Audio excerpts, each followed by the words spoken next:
what up, everybody? It is Professor Benji here with the Top Cut Academy, and I am here to give you my 60-second predictions for Milwaukee Regionals this weekend. First off, I think Charizard EX is in for a huge weekend, and I'm expecting multiple in top 8, and maybe even take it one step further and take home the dub. Next up, I think Dragapult Dusknoir is on a slippery slope from here, and I'm expecting a downturn in stock, and none of them to be in top 8 for the first time in a very, very long time. And is the hype with Marnie's Grimmsnarl all hype, or will it convert in real life? I'm going with no. There will be no Marnie's Grimmsnarl in top 8 of this tournament. However, I do think the hype with Ceruledge is real, and I think there will be a Ceruledge, Solrock and Lunatone in top 8 at this regional. And for one last home run, I'm predicting Mega Camerupt EX makes day 2 at Milwaukee Regionals this weekend. Peace out.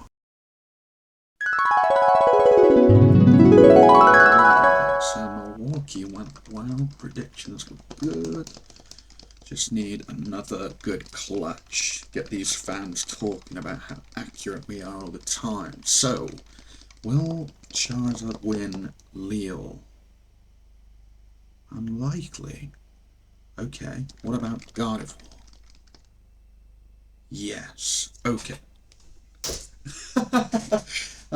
Hey, Pokemon trainers, it's Professor Benji here, and I was actually just about to make a video reviewing my predictions that I did last week for Milwaukee Regionals. I had some really, really accurate results, some less accurate, but yeah, really proud. Came up with all of those all up in here with all of this vast knowledge I have as the professor at the Top Cut Academy. Ignore that. That's just a bit of fun and games for the video. I don't use an 8-ball to make my predictions. Anyway, in this video, we're going to be looking through the tournament, some of the percentages of the decks played in the meta, what did well in day 2, what converted well, what made top 8, and also how close I was on some of my predictions. As I said, we're going to make that a bit of a recurring episode of shorts leading up into tournaments.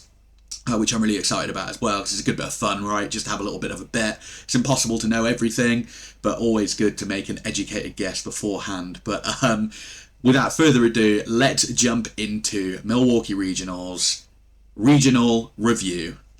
Let's do it. So let's get started. I think that it's really important when heading into a review of a regional or making any predictions beforehand, as I did in our short. You need to have a good image of what it looks like prior to the event, what decks are popular, where to put your testing, what to not test against, what to test against, what decks are going to be the most popular, what decks are a fraud, what decks are real. And I think you can get all of that assumption from somewhere like Limitless, the best tool for the Pokemon community, and their online data. Now, obviously, the online data is skewed for a number of reasons, which is how I made some of my predictions. But for the most part, this data is always really, really good, really accurate data. So I think that instead of starting with the first place deck, I think the first place I want to start is Grimmsnarl Frostlass. And the reason I want to start with this is that it's second place in the amount that it's played. But as you can see, now bearing in mind, this does include sort of the tournaments that happened over the weekend online, but let's just let's pull it back and say it was 750 before that. This is only 6 times played behind Dragapult, a 0.05% percentage played. And just look at that win gap there and that win percentage there, almost 67% win percentage more for Grimmsnarl Frostlass online than Dragapult Dusknoir. And Dragapult Dusknoir has been the most played deck for a while now. It was all the way through Black Bolt White Flare and has continued to be through Mega Evolution thus far. However, the deck seems to have some perceived losses. It seems to have lost a bit of that bite, a bit of that edge that it had to get it over those awkward matchups. Those matchups were a 50-50. Maybe you could pull that 51, that 52% in your direction is something that Dragapult used to be very good at. But I think this drop off in win percentage shows it doesn't have that. Because if we do look at Black Bolt White Flare, straight away, it's gone up 3% straight away. And I think that although that doesn't seem like a big increase, it is a positive win percentage. Whereas if you look at Mega Evolution, We've got a negative win percentage and almost a whole percent underneath 50% as well, which again doesn't seem like a lot, but it really is, especially when you consider that probably the most powerful deck in the format at the minute is still God of War. And it has been proved time and time over that Dragapult just cannot beat God of War. It doesn't have the tools to get over the line. I think if you were to create a deck that did have the tools, it would cut into a lot of the inherent strengths that Dragapult has in its other matchups. So I think for the most part, it has been tried, tested, and proven that Dragapult Dust Noir just doesn't have, on a regular basis, the tools to beat God of War, and so it will never sort of beat it to the chase at that top cut. But I think that the point I'm trying to highlight is that when that win percentage drops below 50% against all decks, and then you add in the fact that the most powerful deck in the format, you've got probably, 70-30, 80-20 in some cases, win percentage into God of War, it doesn't really become a good reason to play Dragapult Dust Noir, especially now as our winner of the regional, Charizard Pidgeot. I did predict that, and I'll go into the reasons why I thought that deck would win afterwards. But because of this, the Psyduck is played in this deck and is one of the counters to Dragapult. And I'm not necessarily saying that Charizard Pidgeot won because of Psyduck, and I'm not saying that it's got a really good matchup into Dragapult, but those big percentages Dragapult had into Charizard back in the day probably have been shrunk a little bit. Even if it is still favourable for Dragapult, it is the gap has been closed, and a skillful Charizard player will probably be able to see themselves over the line against most Dragapult players. And so that is something that is going to bother Dragapult again, and maybe see this percentage fall further now that inherently Charizard will become more popular after this weekend. So I think that Grimmsnarl Frostlass having that win percentage over Dragapult probably put it in pole position for me to probably be the most played deck at the event and one of the strongest contenders. But then why did I say that it wouldn't make top 8? Well, for me, I think that Grimmsnarl Frostlass really preys on inexperienced players. Now, you never want to sort of put down people's skills as an experienced player, but I think there is one difficult thing to do when you are newer to the game. Maybe it's your first couple of regionals you've been to, and that's to have a perceived guide of where the game's going to go over the next couple of turns. Now, it is very hard to plan out turns and turns and turns ahead, especially with a deck like Grimmsnarl, where you are sort of getting what the deck gives you off your stadiums and off your draw supporters, not a lot of onboard draw support where you can sort of change game plans very quickly. But I'm more talking about when you're playing into Grimmsnarl, the damage that has been added up on your board may not look menacing when you're looking at it on your turn. As you pass your turn, that flicks up.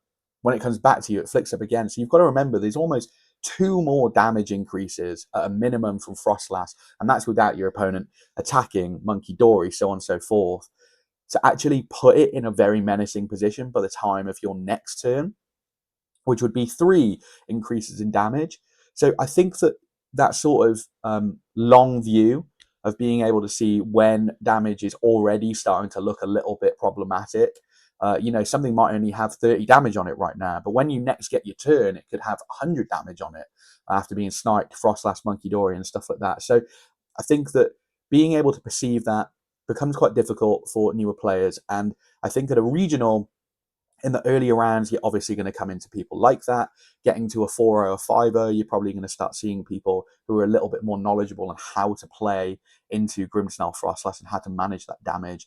But I think this is especially clear in some online tournaments, not just because of the inexperience of people not knowing how to play the tech, but lots of people play these online tournaments to test lists, work out techs, try different support accounts, different energy counts, different Pokemon counts, and try and iron out lists and stuff like that. So not only you met with people maybe playing for a bit of fun, learning the game, playing on PTCGO, PTCG Live, which is pretty low risk instead of going out to a regional and not doing so well.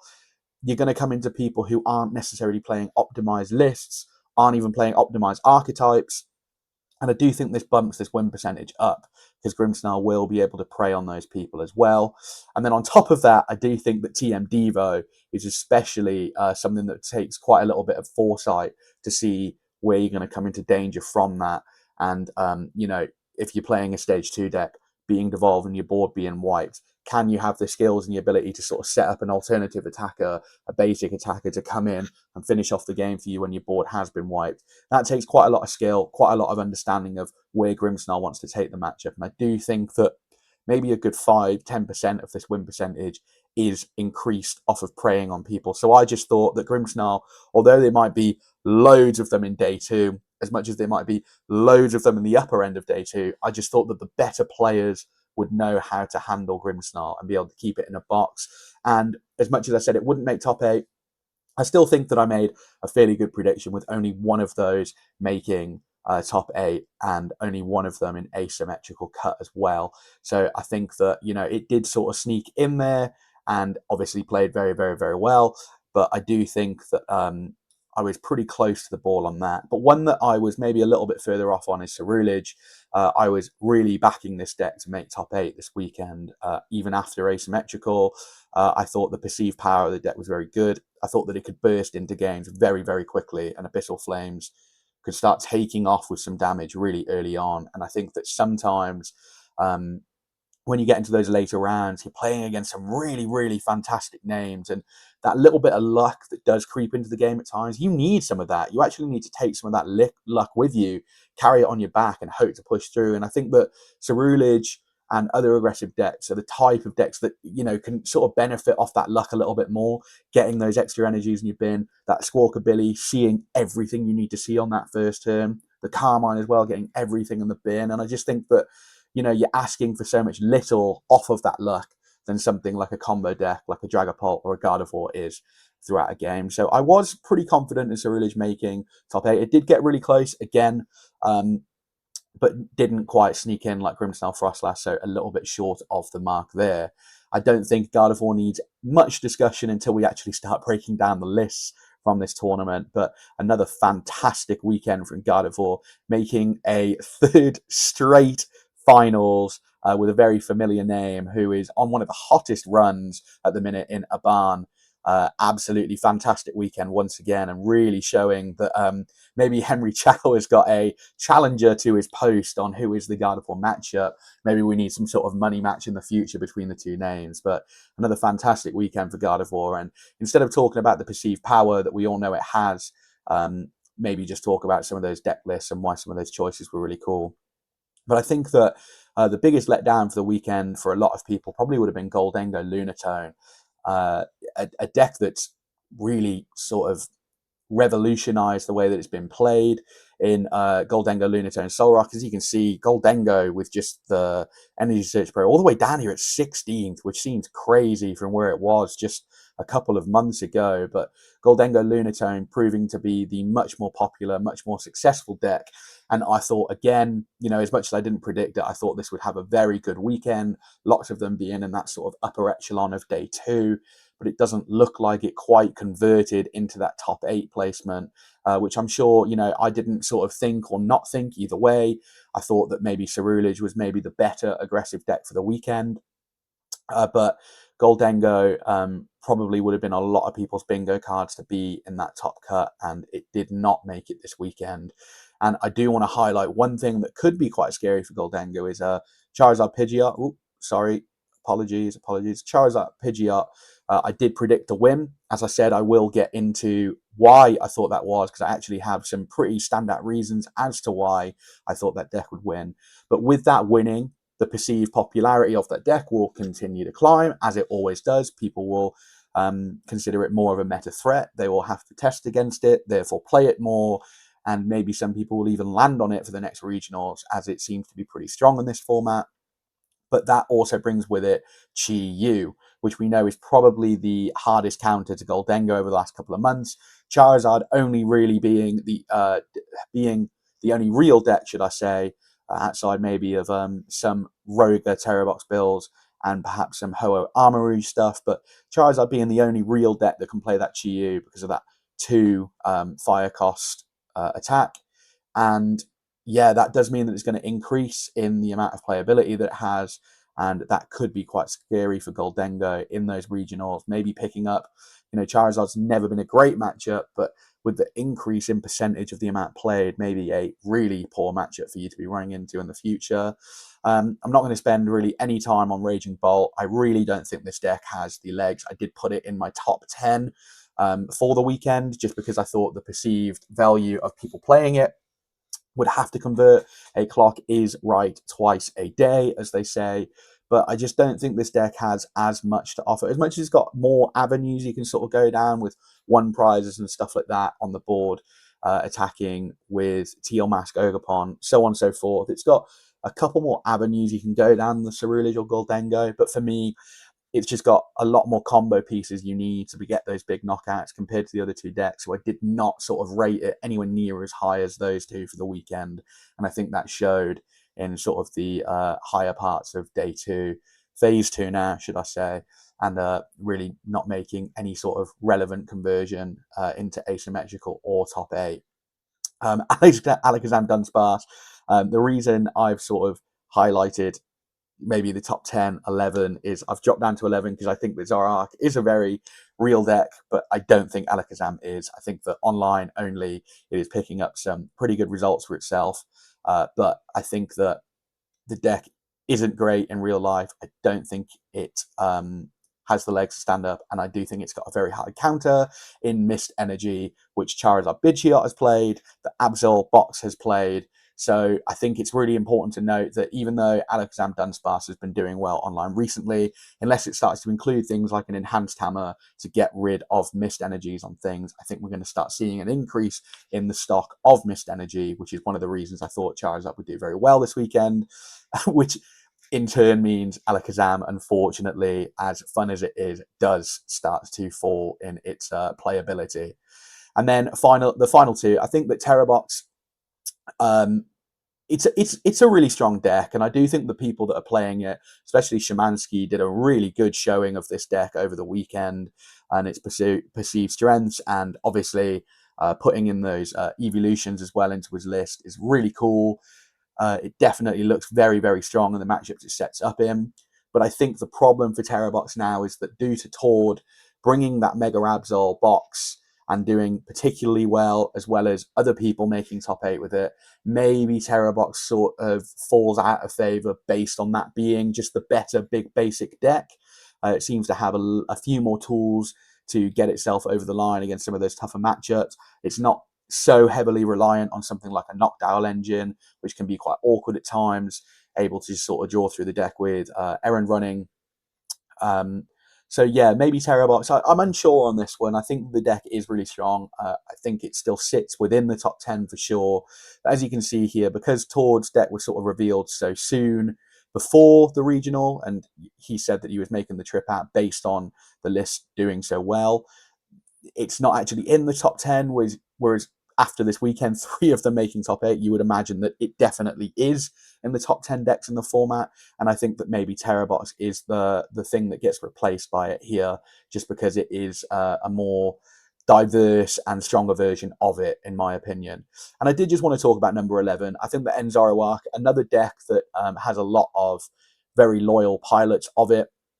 Liam Halliburton doing very well again this weekend, not quite cutting it to make it 2 in a row, but definitely up there in phase 2. And I think the reason I wanted to highlight Zoroark is that obviously it just won a regional, so lots of people picking that deck up, I imagine, to come to this tournament. Although it's a slightly different format in the Mega Revolution, Zoroark would still be perceived as something very strong. And so I do think that, as always, this deck will sit on the fringes. It'll never sort of be in the top 10 of playability.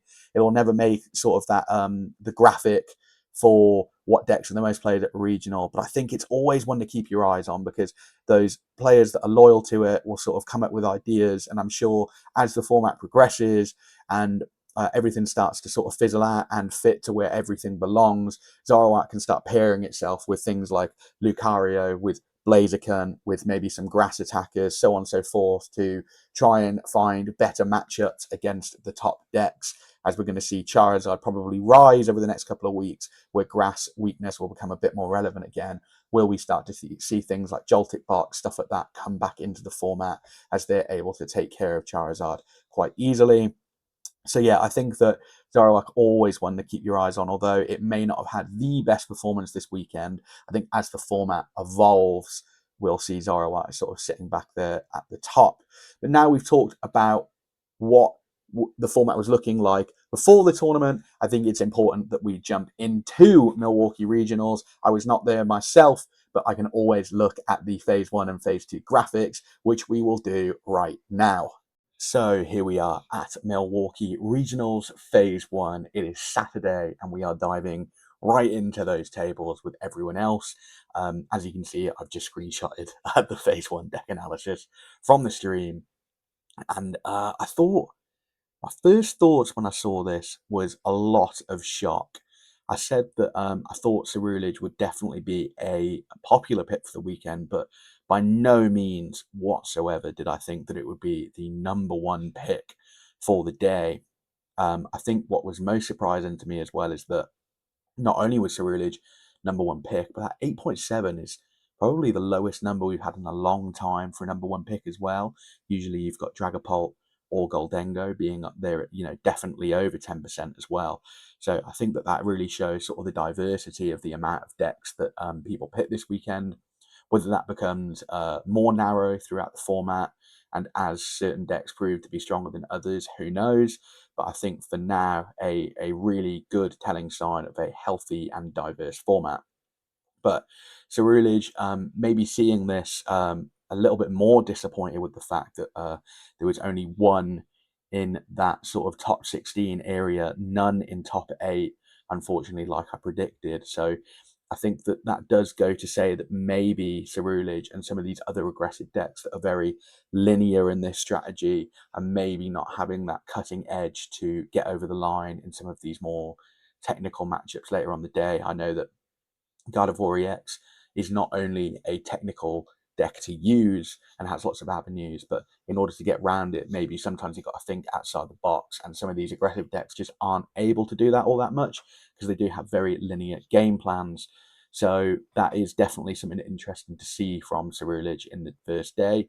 I think, as we saw, the online data suggested that Marnie Grimmsnarl was definitely going to be a popular pick for the weekend, the second most popular deck by just a tiny margin. And you can actually see that it is once again the second most popular deck by just a very small margin, just 8 more people playing in day one with Cerulean than Marnie's Grimmsnarl. So again, just narrowly missing out on that top placement. However, I think that Marnie's Grimmsnarl can be a lot more pleased with its weekend. There are ample amounts of it in day 2. There are ample amounts of it in that top 32, top 16, and one sneaking into top 8 as well. So I think that overall, Marnie's Grimmsnarl a very successful weekend.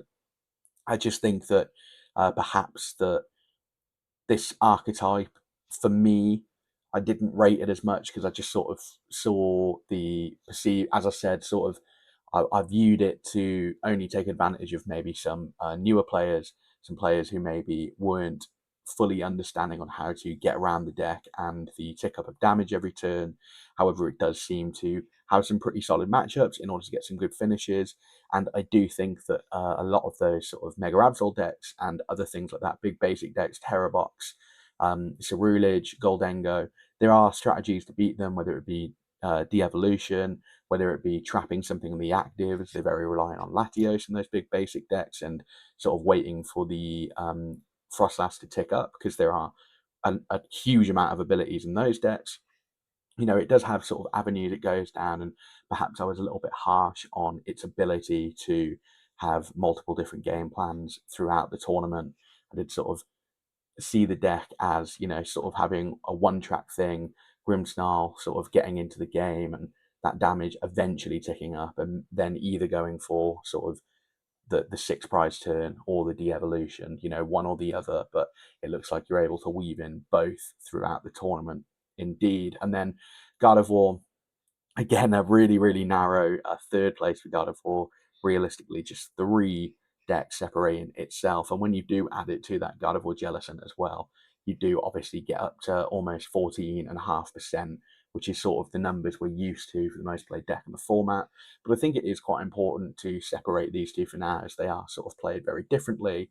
Jellicent going for more of a slow locking approach, and Gardevoir yet still trying to be that big beats, well, itself not necessarily being the big beat stick, but using some big psychic attackers, or not so big, in Screamtail and Drifloon, but using those to sort of beat up some bigger 3 prize, 2 prize Pokemon and get over the line that way.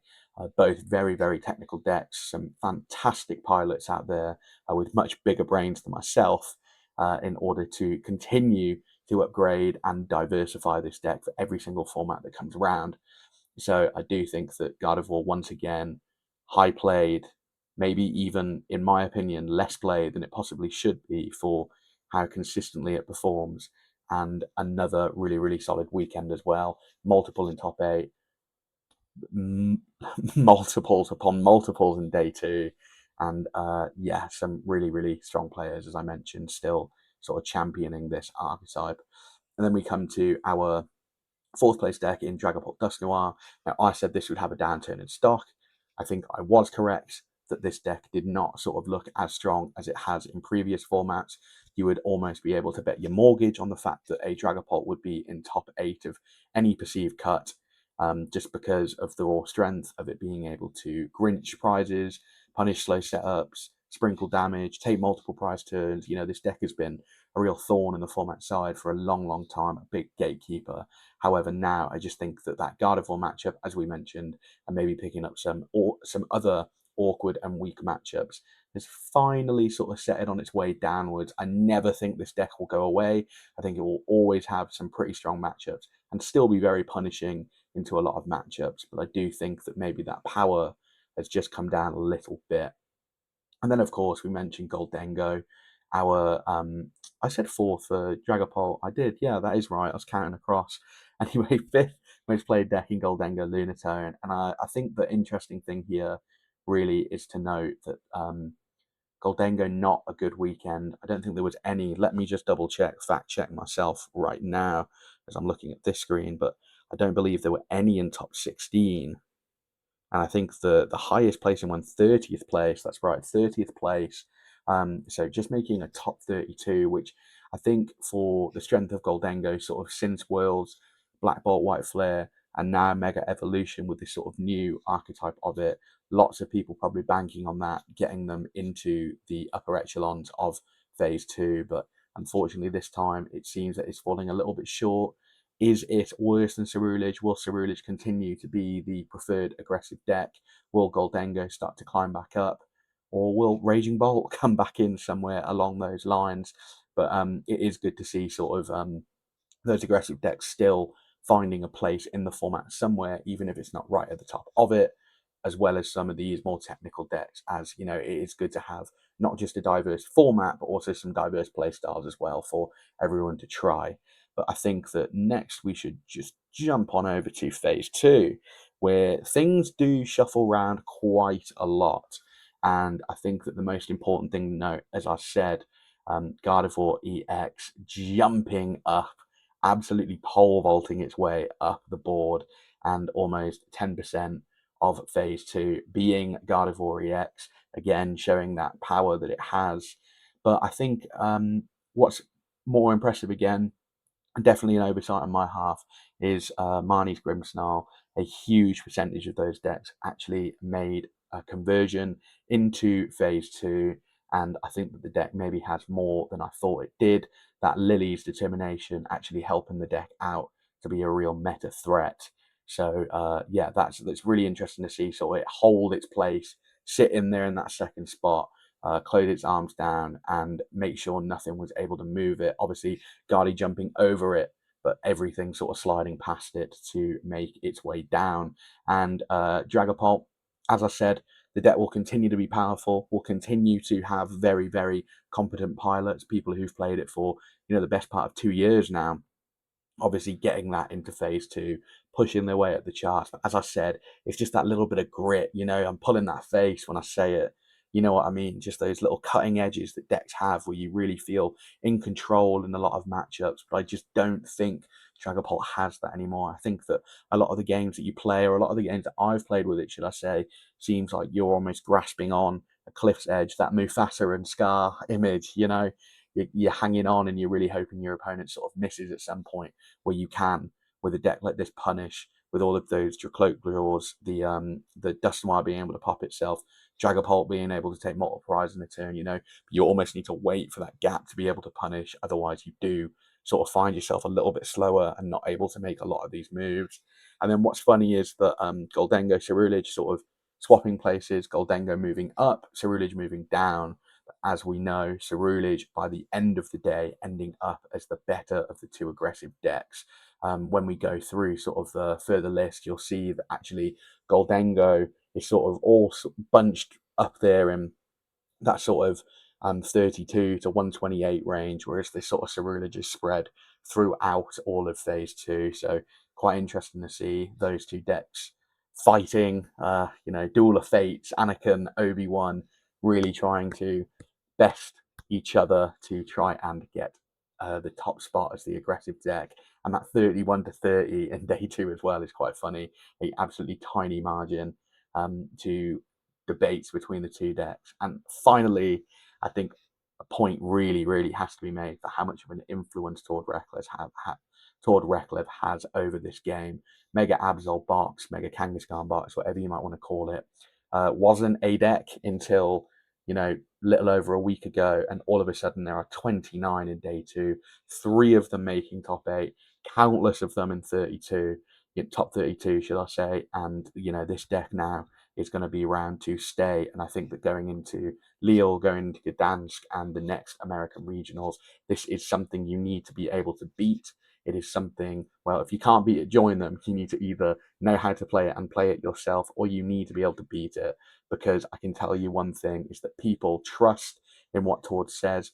He has a fantastic ability to be able to find these small gaps and crevices in the format and create really, really cool and innovative decks. And this is one of them, and it will punish you and has some very, very cool things that it can do with the Absol and the Mega Kangaskhan. And of course, once again, working off the strength of Monkey Dory. So please, please, please, when you are prepping, if you're watching this, make sure that you understand how this deck works, and at the very least, have a good matchup into it, a 50-50 matchup into it, but definitely do not bring a deck that definitely loses to this, as you will not have a good weekend, because I'm sure that those people who didn't see this deck weren't sort of in the loop of the news of this sort of becoming a thing.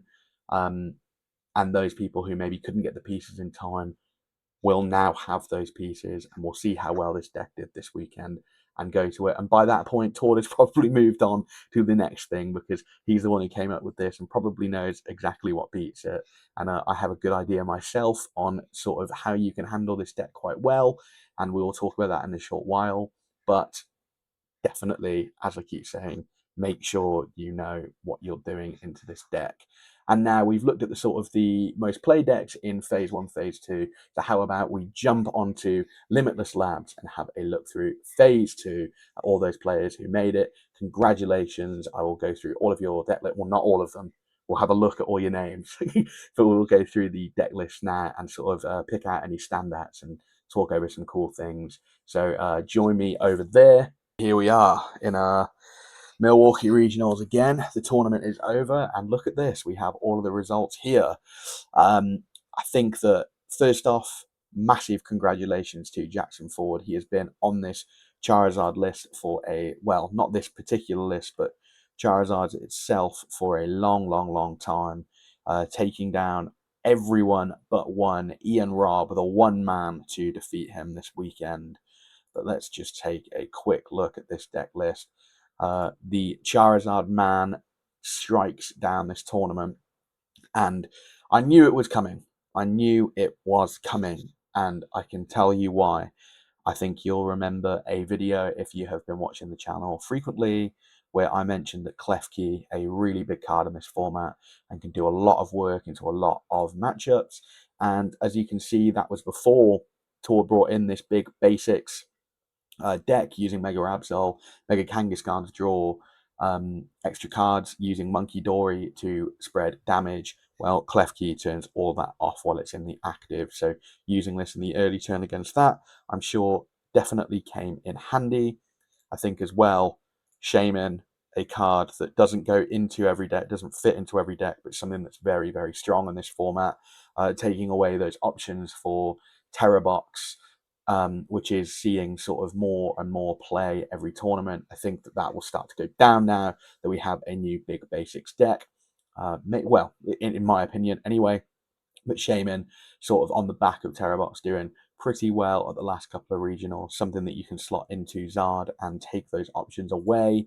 But then finally, I think that this card, Mist Energy. Now, Jackson only playing one, which is less than what I would have assumed would have done well. All the lists that I've been testing have been lane two or as many as three. Three or is something definitely I would sort of start leaning towards, but two is probably that nice middle ground there after this weekend. But Mist Energy, being able to take away those de-evolution plays against Grimmsnarl, against Jellison and Guardy, two matchups that I think you can really run away with if they aren't able to do that to you. Obviously, your damage getting higher and higher throughout, you being able to take one shots, and of course hitting Guardy for weakness, hitting Jellison for weakness, while they're not able to sort of get rid of your attack, all of your attackers and your support Pokemon in one go, is a massive upside. But I think Mist Energy as well, proving almost by accident, as I had, as much as I'd love to admit, I had no idea that Tord's deck was sort of going to be making the rounds with that Mega Absol, being able to knock you out for just 6 damage counters on you as a really efficient attack for that to be used in one of the Monkey Dory. But Mist Energy obviously helping out in that matchup as well, allowing you to keep your Zards around for a little bit longer. I don't think the Mist Energy wins you that matchup at all, but it definitely makes things more awkward where they have to use some of their 3 attack cost, 3 energy attack cost attacks, as opposed for just going for those Monkey Dories and using the 2 energy attack with Absol. So Mist Energy definitely, I imagine, came in clutch in a lot of situations over the weekend, allowing Jackson to keep as many things on his board safe as possible. I know that he only plays the one, but you just attach it to the thing that you feel needs it the most, whether you've only got one Charizard on board and not something else set up behind to come in afterwards. You'd stick the Mist on Charizard. If you feel that your board isn't as developed as you'd like, but you've maybe got a Charizard and a Charmeleon on the bench with nothing else, that Mist going to Pidgeot, so on and so forth. You see what I mean? It's a really, really diverse card to be playing in a matchup where you already have energy acceleration, which is why I can see it coming into things maybe like Grimmsnarl in the future, being able to punk up, attach to your other Pokemon, and the same way that you attach this dark energies to your Monkey Dories over turns, Mist Energy can be something that comes in then, again, to sort of help you get over some of those attack effects. So definitely good. But I think the really surprising thing for me is that there was no Psyduck in this list. So Jackson sort of deciding that maybe Dragapult wasn't going to be all that popular over the weekend, wasn't going to be all that strong, and he forewent it. But of course, that Mist Energy good on the Psyduck as well, stopping Dragapult from being able to snipe it as well. And I think the final thing I want to say is just this Tatsugiri has been making its rounds in a lot of Charizard lists, whether they play Mist, whether they play Jet, whether they play anything. This Tatsugiri seems to be very, very good at keeping the consistency up in the early game, making sure you can get into that Pidgeot most games and allowing you to quick search from as early as turn 2. And if not turn 2, you don't mind when it comes up because it is good whenever it hits the board. But I think all round, he's got a lot of defense against anything. Jet Energy, allowing you not to get sob locked, so on and so forth. Evital, Briar, allowing you to take those extra prizes when your opponent goes down to 2, which Zard is a deck that can utilize Briar quite a lot, along with Cerulege. And of course, the Chi-Yu for the Gold Dengo matchup, being able to use that Mega Fire of MV straight through. And yeah, very, very strong all round. I think it's got so many avenues, and I really had a good feeling about this deck for the weekend. I think it's still in a really good place going forward. I do just think that maybe that Mist Energy count needs to go up, as I don't know just how reliable one will be going into the future when it seems that attacks with effects are more and more prevalent. And then Aban Ahmed, we mentioned him earlier in the video. This dude is on the run of a lifetime, really giving Henry Chow a run for his money. 3 regional wins last year in one season for Henry Chow, but Aban 3 finals. As much as he's come second in each one, wow, what a run! 3 regionals, 3 finals. It's crazy, and I think that showing off this call sign Curlier, I mentioned quite a lot in my article. Not that I was the only person who saw this, but definitely an upgrade for Gardevoir. That call sign, if you're having a bit of a slower setup, being able to grab things like your Monkey Dories, like your Feather Dippies, like your Mew to sort of keep you in the game, keep those cards drawing, and of course grab your Gardevoirs if you have other Ralts on the bench. The Ralts having Collect now is a nice upgrade. You don't do a lot early game as Gardevoir if you're not going to TM Evo, so being able to put this in the active Collect, maybe it gets knocked out, but at least you get a card and an energy in the discard, so not the worst trade-off in the world. I think the other really interesting thing, Ian Robb, very similar when we look at his list, but sort of the thick Iono, Lily's Determination, and not as reliant on Arven, sort of that secret box, the only time Arven becomes really, really strong in this. However, going for that Iono, Lily's Determination, seeing cards is always good, always strong, and something that you want. And sometimes it is just better, especially in combo decks, to actually see as many cards as possible rather than just tutoring a small handful of cards that you need. As you can see, I'm purposely missing out on Enamorus for a reason. I will talk about that now. So Turbo Energize, the preferred TM in this deck. And I think that one thing I was looking at the other day is just how impactful TM, like all of the TMs have been over the last couple of formats in general, whether it be TM Devolution in Grimmsnarl, whether it be Turbo Energize in early sort of factors of Duraludon with Trolley, Turbo Energize in the Absol deck that was being played this weekend, Turbo Energize for Guardy to get over the Grimmsnarl matchup at NAIC, and now we're seeing it in Guardy again. And then, of course, TM Evolution, a mainstay of pretty much every format we've had since it came out. So these TMs, as much as some of them go by the wayside, not as used, Crisis Punch, stuff like that, but three of them really, really impactful in this format we've got. And then we have the rare card that everyone's going to be going through the bulk boxes at the league for come Monday. Well, it is Monday, come this week. Enamorus, the Love Resonance, 80 plus 120, so 200 damage. If any of your opponent's Pokemon in play are the same type as this, there's lots of Monkey Dory being played, lots of Mew, and of course in the mirror match, this good as well. But then I'm sure you saw towards the end of Aban's day, he played against the Absol deck in his top 4 game, and this Enamorus actually became a really, really efficient attacker in that, because there's Monkey Dories on the bench, and he was able to sort of swing for 200 every turn without much drawback. So that became really, really good. I don't know sort of how long Enamorus will stick around as a mainstay in Gardevoir decks, but definitely something new that we haven't seen before, and I actually find it incredible that Gardevoir players are still finding new ways to innovate with this list. Because it changes every single time the format changes, and several times throughout as well. So huge congratulations to Aban for another fantastic finish. And we've got Rowan Stabenow, another fantastic player, always a consistent performer, and you can sort of see the reverse of this in sort of the Jellicent. Now that we're more reliant on the Jellicent and getting that lockup, the Iono and the Arven preferred, and just the one Lily's Determination, the tutoring of our cards in order to get a efficient Jellicent and Frillish setup is far more important in this, using the TM Evolution, using TM Devolution as well, and sort of the almost, I would say, a backwards build of a Barn and Ian Robb's list, just sort of going for more of a slow burn, less aggressive approach. You can only see the one Scream Tail in here, nothing like an Enamorus to be able to see big attacks every turn.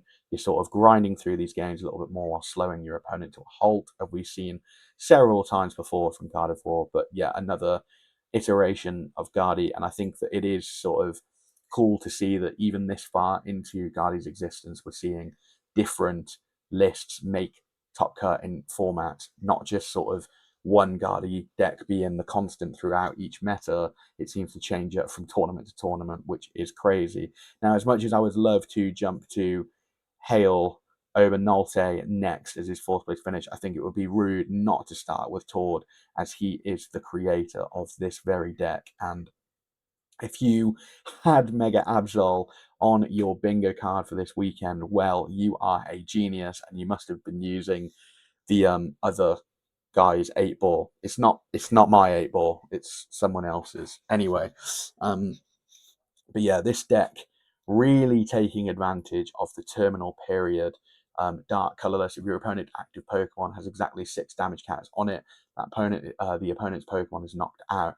The funny thing is that I was thinking about this, funnily enough, in the shower earlier, that I feel like Mega Absol for the last like 5 years has had sort of attacks with this sort of text on it, whether it be Doom News or something like that, where it's like if your opponent's active is still in the active next turn, then it is knocked out and stuff like that. But it's never been the same turn that it's had this effect on. Whereas now, as soon as it's had a card with a same turn effect on it for a knockout, it's become very playable straight away. I don't think anyone, only a mind like Tord, could see something like this before anyone else, and of course he did. Absol there, using Monkey Dory to great effect to pass over that damage, make these Pokemon extremely bulky through Lively Stadium, plus 30 HP to all basics, using Bravery Charm, plus 50 to basics as well, making Absol really, really bulky, making almost nothing able to knock it out in one hit, because as we know, there are not many grass-type decks at the top of the meta right now. Mega Venusaur was played in small amounts in Phase 2, and we had a couple of Raging Bolts with those Teal Mask Ogopons in them. But apart from that, there is not a lot of stuff that is sort of going straight through this. And to be honest with you, by the time you add all the way up to 360, there's only a small amount of things that can go through it in one hit. Anyway, the Mega Kangaskhan, obviously making it bulky. I think a lot of people had the idea to boost the Mega Kangaskhan's defenses up using something like the Bouffalant, the Lively Stadium, and Bravery Charms. And Tord has done something quite similar, but not sort of relying solely on that rapid fire combo, maybe realizing that the engine and the strength of Mega Kangaskhan very good, but maybe just doesn't have that offensive prowess that you need. And so Mega Absol becoming a lot more of a efficient attacker with that terminal period. And I guess I should mention as well, Chloro Darkness, a very respectable attack in its own. Only 200 damage, but you do get to look at your opponent's hand and discard a card you find there. This is always a powerful effect, no matter how much damage it does.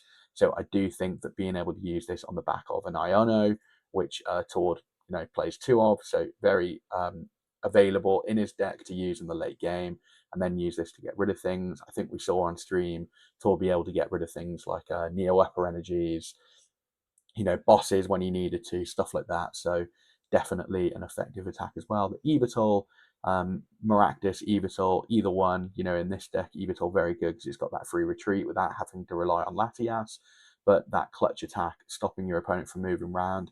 This isn't a deck that can get lots of energy in play very quickly unless you get that turbo energized down. So Evital is something you can opt for if you're not sort of getting yourself into the game as quickly as possible.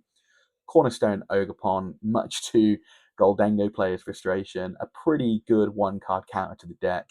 As much as Solrock is in there now, only doing that 70 damage per turn is not going to be enough to get rid of this Ogopon, especially with things like Penny in the deck and being able to sort of e-switch stuff and yada, yada, yada.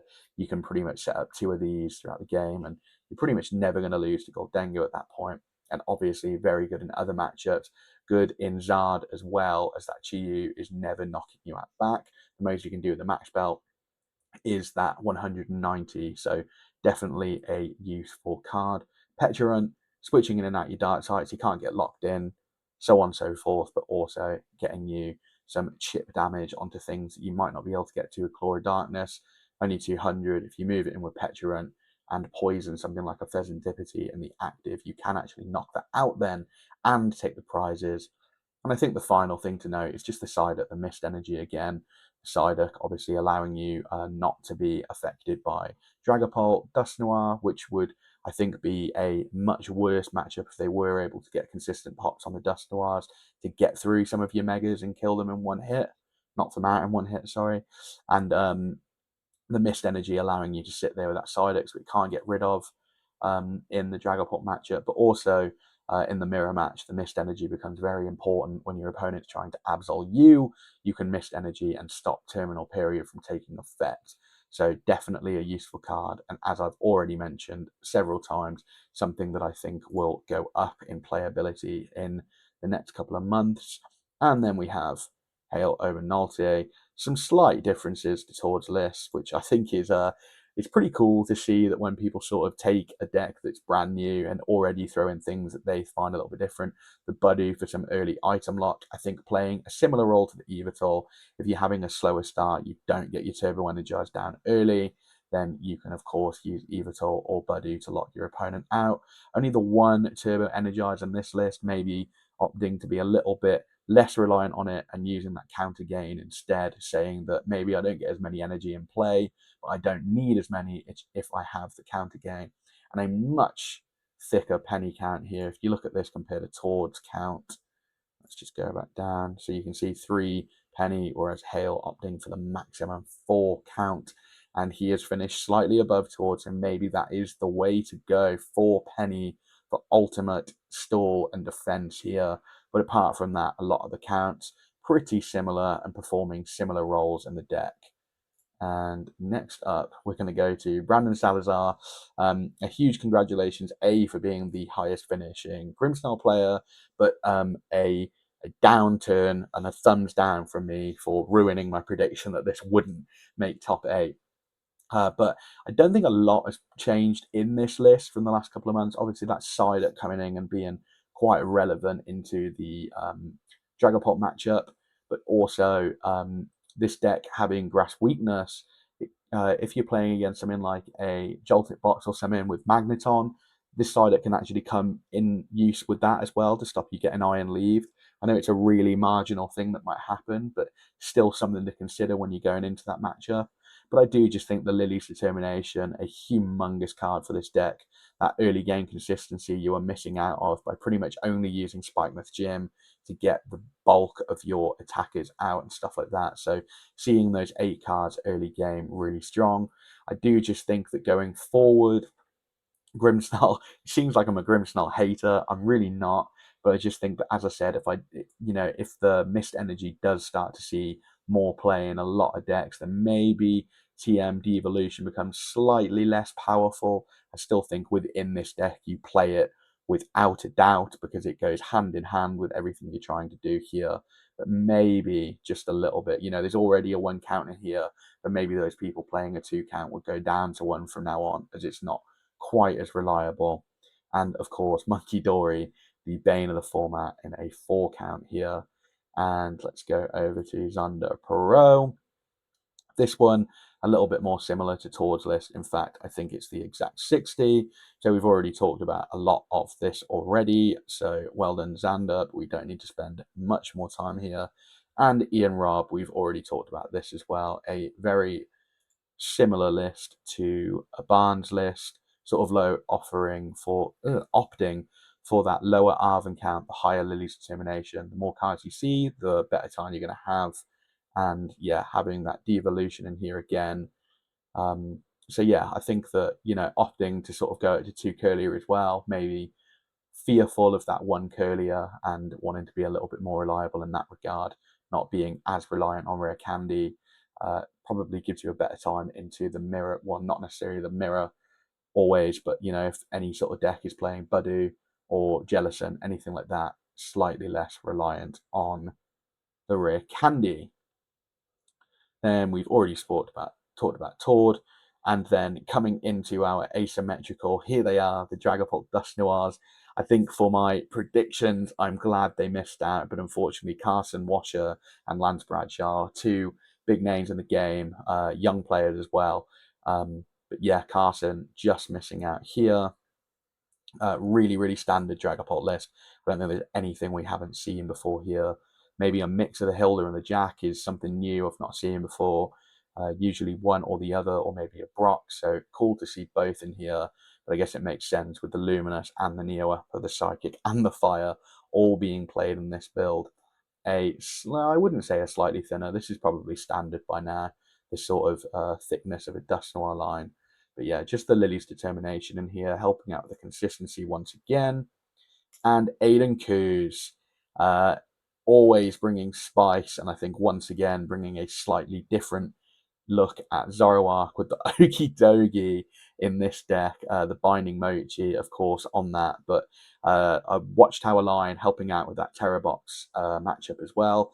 I think the one thing I thought was really weird is when I saw the fighting type Toedsquirrel, I was expecting maybe a Fighting Gong to be in here for a little bit more ease to find it, but it wasn't. So I was pretty surprised to see that it was just a very random fighting type one, but maybe it's the only one he had because you really see this played without the Fighting Gong being here, but I guess it doesn't really matter because they're all 60 HP or 50 HP anyway. But very similar, the Ogie Dogie, quite funny. Obviously, poisonous musculature. Wow, that's a word, isn't it? Search your deck for 2 basic dark energy, attach them to this Pokemon, shuffle your deck. So not really something you want to be doing if this is stuck in the active, but you can do it. And if this Pokemon is poisoned, do 260. So of course, with the binding mochi as well, you can do 300, and hopefully you've poisoned your opponent's active as well, leaving them at 310, able to get through a couple of the bigger, the smaller megas, something like a Mega Absol or a Kangaskhan. As Ogido, you can deal with those. So I think that's a cool inclusion indeed by Aiden here. But apart from that, I don't think there's a massive amount here we haven't seen before. The Hero's Cape, allowing you to play a little bit more heavily into that powerful rage, take some more damage and do some even bigger knockouts. Sometimes maybe even being able to knock out some of those bigger stage 2 megas, which is quite cool. You'd find it impossible usually to get through something like a Venusaur or something like that, but Zoroark with a Hero's Cape making that more and more possible. And finally, we'll get to Lance Bradshaw. Again, a pretty standard Dragapult list. Only the one jamming tower this time, but again, the mix of Luminous. And as you can see in this one, there's no Jack, just 2 Hilda, not the mix of one and the other. Same sort of thickness of Dusknoir line. And I think everything else is pretty standard by now. The Shaman in here, the Terror Box, or anything else that might be trying to snipe. But yeah, quite a thick counter catcher line as well, which is quite cool. So, but yeah, I think that Dragapult Dusknoir is pretty much ironed out as it is. But now I do want to look at some of the cooler things that made day 2. Sadly, Mega Camerupt did not make day 2. That was my throw in the dark. Actually, the reason I said Mega Camerupt to make day 2 is that I've sort of been making content, as this is a new channel. I've been really stuck into making content, and I've been testing quite a lot for Leal and Gdansk. And I think the last Tuesday I felt a bit burnt out, so I wanted to play something quite fun. And I ended up playing Mega Camerupt. And part of me was sat there like, wait a minute, this deck doesn't feel too bad. It actually feels pretty cool being able to do some big damage for 1 energy, and the ignition energy being able to knock out some of the bigger Pokemon. So yeah, I was sort of like, oh wow, this is actually quite fun. I actually don't think it's too unreasonable to say that this deck is decent enough to do well at something like a cup or something. So because I was on a bit of a Mega Camerupt hype by the end of last week, not that I ever thought it was going to be a regional winner or anything like that, but I just thought, hey, we'll throw it in. But unfortunately, no one championed it for me and made it into day 2, which is a huge shame. But and it's not going to be me either. I can absolutely assure you, I will not be taking that to either of my regionals. But first off, I wanted to look at Christopher Carillon.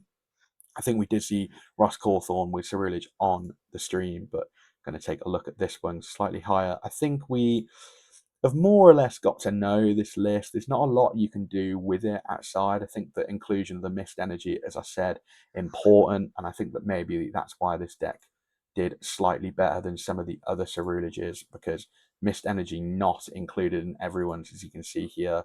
Cawthorn, he is a fantastic deck builder, but maybe not opting to put in that mist energy meant that let's actually have a look at his matches. So, well, no, he still pretty much beat every single Absol Kangaskhan that he played. So, yeah, he pretty much won them all. So I don't think it makes a massive difference in the deck. But yeah, that mist energy is something that I'm a big fan of. So going back to Christopher, yeah, you've got the 4/3, you've got the 2/2, you've got the legacy energy and the jet energies to get in and out of those locks. Judge is actually a really cool card here. I think that this deck, early on, you burn through so much of your deck that you're actually quite thin in the mid game, and definitely going sort of the final third, final quarter of the game. So Judge for you probably never feels that bad. You're sort of always going to get your hand after that and be like, okay, there's some cards I can use here. I can use a Fighting Energy Lunar Cycle. I can still attach. I can still get Legacy Energy. I can still find a boss at this point in the game. Whereas a Judge for an opponent who maybe isn't drawing through the deck as fast definitely feels bad. So, yeah, definitely cool. I think that Judge in these sort of decks maybe opted for more than Iono, because you do tend to pull ahead quite quickly to where Iono maybe doesn't find you those extra cards on the other side to be able to use your Lunatone and stuff like that. So Judge cool, not a card we see all the time. It definitely has its use in aggressive decks. And then I wanted to scroll down to the Crustal here and the deck below it as well. The Crustal doing pretty well this weekend. I think the thing that absolutely petrifies me about this list is the amount of one-offs. Crazy old control list with one-offs of cards everywhere, and all of these energy is absolutely bonkers. The mist energy, as I said, therapeutic as well, meaning that you couldn't be affected by special conditions. But yeah, a cool control deck.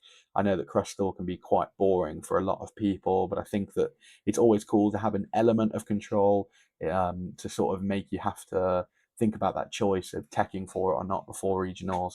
I've never had a problem with control whatsoever. I think that it's a genuine play style. So I think as long as you're taking it and wearing it on your sleeve and being proud of the fact that you're not too afraid to be called out for playing control, then go for it. And then again, the Pidgeot control here, Ting Lu making its first appearance in the format for a long, long time. Not that it was ever that playable, but definitely caught some eyes when it first came out. That cursed land, as long as this is in the active spot, your opponent's Pokemon in play have any damage counters on them, have no abilities. So very cool into something like the Lunatone, good for turning off Cider, good for turning off Shaman, anything like that. So Land Scoop then being able to put the 2 damage counters on it. I don't think you're ever really going to be attacking with Ting Lu though. For 3 Prism energy or 2 Prism and a fighting, I don't think so, but definitely in there for that cursed land ability. And then just your typical, your locking cards. You've got Electromagnetic Sonar, pretty similar to the Regieleki we saw before rotation, just being able to put trainer cards back in your hand. LGM moving those energy from one of your Pokemon's to one of your opponent's Pokemon to another, which can be quite annoying. Mimikyu, your typical EX blocker, and of course Frillish, Item Lock, Monkey Dory, moving that damage around. So a little bit of everything in this, and it is all powered by the amazingly strong engine of Pidgeot EX, and that Rotom being there to help you find those. And then in the list, I think it's pretty much all the things you'd expect for control: handheld fans, ruffians, you know, Zerosic Machinations, Erica's Invitation, along with the accompanying flute, a lot of things in the active, so on, so forth. And, that impound being really effective with the flute and the Erica. But yeah, everything that we've seen before.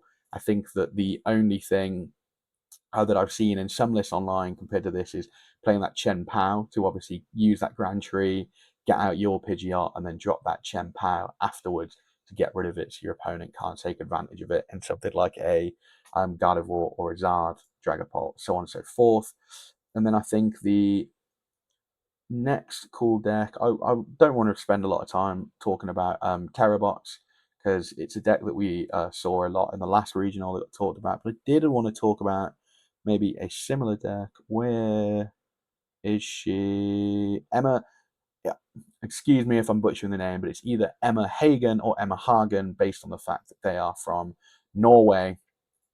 But definitely want to talk about this because Emma Hagen has been on a tear with this deck. I know that they did very well at Pittsburgh with it. They then went on to, I was watching Patrick Mahomes' sort of 3K tournament, which I believe Emma went on to win with this Evolutions deck and now has got a top 64 finish once again. So definitely continuing to perform with a deck that seems to be out of favor with everyone else at the minute. And I think there's some cool includes compared to EV-Box in the past. That Pidgeot line, only going down to 2 EVs now, 150, 1EX, and then being able to play the Leafeon, the Flareon to sort of bait out those weaknesses. The increase of Charizard has probably made Leafeon slightly more valuable than it was maybe a couple of months ago. But I think the really important thing to note down here that you can see is there are no Mega Evolution cards in here, no Lily's Determination, nothing like that. It is tried, it is true, and it is tested, and Emma opting to just go for the effects of the cards we already had and sticking to what she knows. The Kira and Black Belts training, those damage buffs, those switches as well is pretty cool. physical switch, so you get trapped. But yeah, no Mega Evolution cards in here, which I thought was really interesting. But yeah, Emma, definitely a name to look out for because she seems to be doing very, very well at the minute with that. I think Sakit Bremer had more of a stereotypical build we saw at the start of the format, and something that I mentioned in my top 10 as being a little bit more obvious of a use for Mega Kangaskhan. Still does have the Mega Absol, so sort of a combination of the two play styles, but yeah, using that Bufalon to sort of buff up the damage as opposed to the Lively Stadium in this one. So sort of a mishmash of the two, a smaller Yveltal count, so on and so forth. So sort of swapping out some cards for others, making a bit of a hybrid here, focusing a little bit more on the Kangaskhan, I imagine, than the Absol. And then there were some other cool things down here. As I said, I've already mentioned, not a fan of Raging Part, not looking at it. Alakazam is not a real deck, but I gotta give a shout out to Jose Ordaz making day two with it. I really don't know going forward how this will perform. What I did say earlier, though, what I did say is that these decks need to start including something like an enhanced hammer, because Mist Energy turns this deck off. And so if Mist Energy starts seeing more play, then this deck cannot do any damage to whatever has the Mist Energy on it. So that enhanced hammer, definitely an important inclusion. And maybe that is why this deck ended up doing well, I guess, because it's probably able to get through some of those things that it. Wow, look at those ties. 4 wins, 4 ties, 404 to make day two. That is crazy. It's a good performance, to be fair. Only 2 losses over the whole weekend. To be fair, Alakazam, wow, okay. Never would have expected that. It's definitely not a deck that I saw converting in real life. And another one just below it, 118th and 19th. Interesting numbers indeed. And we have the Typhlosion, that Lily's Determination, adding a little bit of extra consistency. Psyduck helping you better your Dragapult matchup.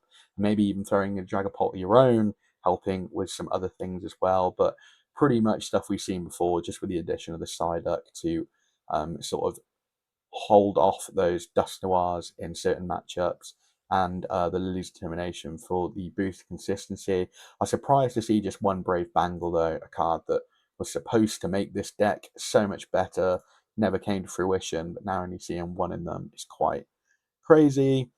And here is a deck I never thought I would see. Oh, wait, before we go into that, Mega Venusaur as well.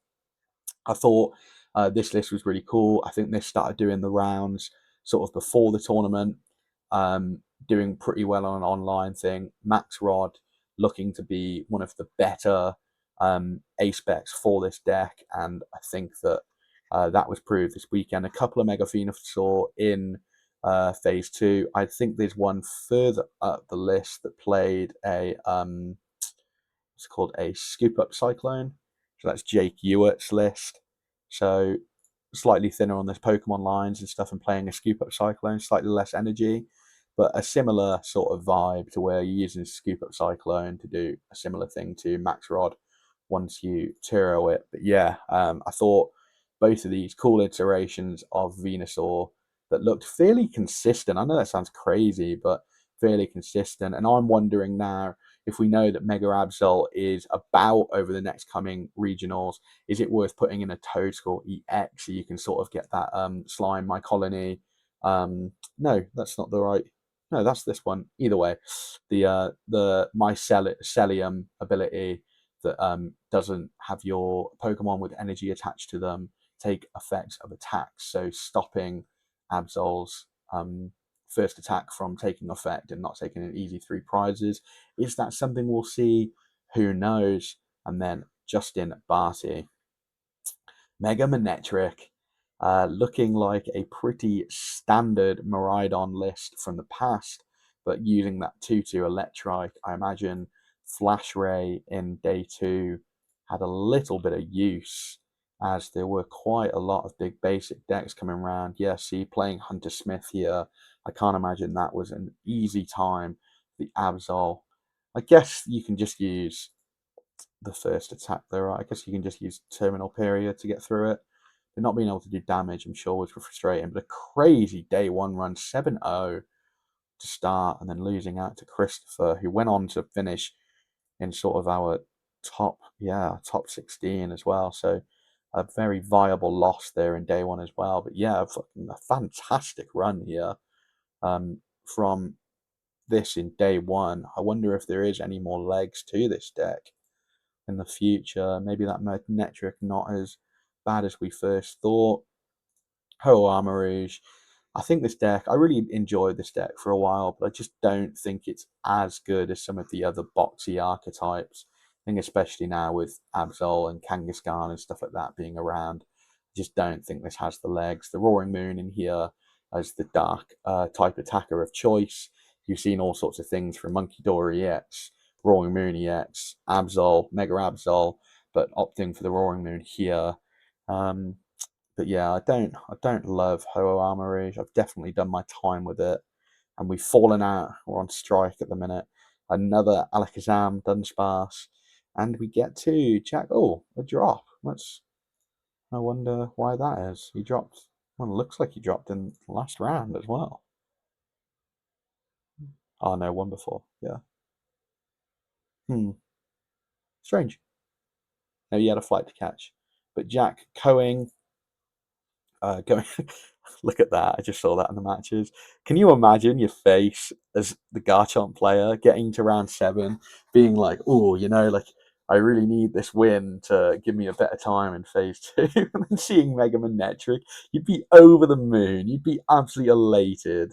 Like what? You'd be like, oh my god, this is amazing! How have I managed to do this?" That's so funny. I bet Alec was fuming. But yeah, I think that the cool thing with the Garchomp list that we sort of see throughout phase 2, opting for sort of the straight down the middle basic fighting energy builds, no sort of crisping in to energy, just going for the Neo up of the basic energy, just hoping you get an attachment every turn to make a Corkscrew Dive effective and Draconic Buster ready to hit, and then reload with the next Garchomp straight away. No Forest of Vitality for the Rosalia and Roserade, just saying that Champion's Call is enough to get these in play when you need them, along with the Premium Power Pros. And I'm interested to actually try this. I think Garchomp, a deck that I mentioned in my article that I really thought would be the most improved deck from this format. Obviously, that ended up being Cerulege for me. I'd paint Cerulege with that brush, but I really think there's still some in there with Garchomp. I think it's such an overtuned card that does so many good things. I just think the problem of not having onboard draw with a stage 2 and a stage 1 really does bite it sometimes. But it doesn't it doesn't make sense to me that this card isn't good, if you get what I mean. I just think that he's got so many good stats, even with free retreat as well. So definitely something I want to revisit in the future. So fair play to Jack Coing for doing well with that in phase 2. I'm pretty sure Frosted Caribou doing well with Garchomp as well, just below that. And then I don't. Oh yeah, this where is it? Ryan Drive. Here he is. This absolute legend. This and I don't mean this derogatory. This absolute nutcase. Bringing Lucario to a regional championships with Gardevoir, Mew, Lily's Clefairy everywhere. I have the utmost respect for Ryan, and I've said it before. I think that Lucario, stats wise, Lucario, card wise, Lucario, support wise, with the Hariyama, with the Gongs, with the premium power pros, like this card should be by far an S tier deck. Like the card is crazy and it's so strong. Aura Jab, charging up the energy, Wild Press being able to be used with a reversal energy late game. You've got an inbuilt draw engine with Lunatone. It's got everything that you could possibly want from a deck. A one prize attacker in the baby Lucario, but there is psychic attackers everywhere. They're in so many decks, and you can sort of hit into something. You can be going about your day and all of a sudden hit a Ho-Oh Armor Rouge and they play Clefairy and Mew, and you just can't, expect to get over that hurdle quite easily. You get into a Terror Box, all of a sudden they've got Lily's Clefairy, you play Gardevoir, and I just think that, it's such a shame for this. I do, I really rate Ryan for bringing it. Fair play. Like, that is the biggest shout out I've given so far. But yeah, really, really cool to actually see the other poster boy of the set. And if anything, it's done better than Mega Guardy, right? I have, I haven't looked through every Guardy list. I will do, and I will let you guys know if I find one. But I've seen a Mega Lucario in Phase 2, but I've not seen a Mega Gardevoir. So that's actually quite a turn of events, isn't it? Going through a Slowking, crazy, fair play. Yeah, Slowking, the same thing. It's always done. Oh yeah, that Gumshoe's actually being quite cool. It's got the same effect as the Academy at Night on it, evidence gathering. So I guess that is a cool new inclusion for the deck. But yeah, I think that not something I'm going to spend too much time on there because I can't see it becoming very relevant in the near future. Coming down, and I think we've got a Walls deck here, Jay Cristiano. Yeah, just your typical Walls. I don't think there's too much new here. In fact, I don't think there's any Mega Evo cards in this. No, no Mega Evo cards there. Nothing new. Another Dragapult, Dunsparce. A Future Box. Troy Campbell. Wowee, what is going on here? Iron Moth. Once during your turn when this Pokemon moves. Ah, okay. Okay, that's cool. Good for. I guess it doesn't knock out. Oh, it does knock out a Goldenga with Iron Crown, though, of course. Reboot pod being on there as well. This is definitely a version of Future Box we've not seen before. All sorts of different kinds of energy going on here. Gravity Mountain coming in. Yeah, I think this is quite cool, to be honest with you. I don't know if it's got much legs, but definitely something different than we've seen before. That Lily's Determination probably being a big help for this deck. Maridon, Peak Acceleration and Lily's Determination turn your first turn going second seems insane. Fair play. That is strong effect. Conkeldurr continuing to do some of the rounds, but not quite doing as well as it did in Europe. Another Manectric. I I have to give Samretti the same shout out I just gave. Uh, Crazy man, you crazy, crazy man, but I love it. I absolutely love it. Got the baby Lucario in there, one extra reversal energy here, but fair play. Absolutely nutter, but I love it. Let's have a look what this is. And okay, it's another sort of Storly, boxy, LGME, Millie, non-Pidgeot build. Miracle headset coming in there to get back some of these powerful, disruptive supporters. Yeah, there's a decent mix, isn't there? And that's the end of day 2 right there. So I think, is this one we just clicked? Yeah, this is one we just clicked on. But yeah, I think there's a good mix. I think that the thing to take away for me is that there's actually, although, some towards the further end of the list, there were, some megas that actually made day 2 that maybe shouldn't. Mega Abomasnow, Mega Camerupt, unfortunately did not make that cut, and still, even though some of them made it in, still not good enough to get through. I don't know. I think there was a Zoroark Duraludon somewhere. I'm sure I went past it earlier. I don't think it was quite as high as 120, but I don't know if that had Mega Mawile in it. But we'll see. Go on, we will look for it. Why not? We're here, aren't we? We're here. Zoroark, Mega, Zoroark. There we go. Juan Mora. Yeah, Mega Mawile made it through as well. So yeah, it's looking like just Camerupt. Okay, maybe I am going to take Camerupt just to get him some love in phase 2 of another. I'm not. It's not happening.